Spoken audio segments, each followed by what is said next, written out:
Baik. Gitu. Pak Mahfud, salah satu yang juga tadi sempat disampaikan adalah menteri yang diganti adalah Menko Polhukam, tapi kita masih menantikan sampai saat ini belum ada nama yang secara resmi diumumkan. Dan sebenarnya ada dua nama, yaitu juga Menpora. Tapi saya fokus ke Menko Polhukam karena juga posisi ini sempat dijabat oleh Pak Mahfud di periode 2019-2024. Mengapa ini penting dan mengapa sampai sekarang belum nama itu diumumkan? Menurut Anda, Pak Mahfud? Itu sepenuhnya pertimbangan Pak Prabowo ya.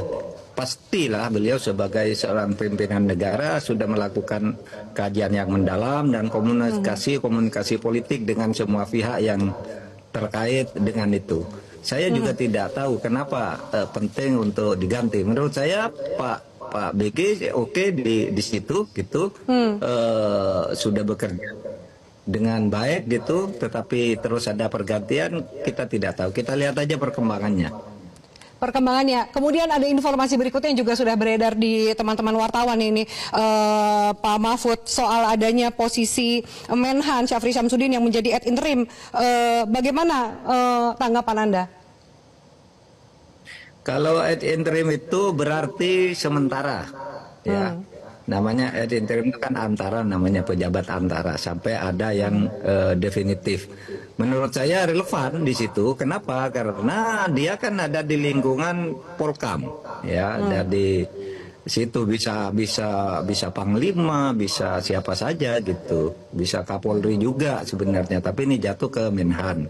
Itu tidak apa-apa, dan dari segi senioritas memang Pak Syafri Syamsuddin tepat untuk memimpin yang lain dulu sebagai pejabat ad interim. Kalau kemudian masih siapa yang akan mengisi posisi ini di Menko Polhukam, Pak Mahfud, haruskah diisi oleh sipil? Juga karena kita melihat mungkin saja ini juga ingin ditunjukkan kepada oleh Pak Prabowo bahwa yang didorong juga adalah supremasi sipil, atau mungkin tokoh yang lain dari bidang yang lain di situasi saat ini pasca demo, unjuk rasa dan juga kerusuhan yang terjadi. Ya kalau kita sih yang pecinta reformasi itu memang sejak dulu mengapresiasi kalau itu diisi oleh sipil gitu ya, Polhukam itu. Tetapi kalaupun tidak sipil murni ya pensiunan dari TNI, Polri dan sebagainya, mungkin ya tidak apa-apa juga ke situ karena pada dasarnya mereka sudah sipil kalau sudah pensiunan itu.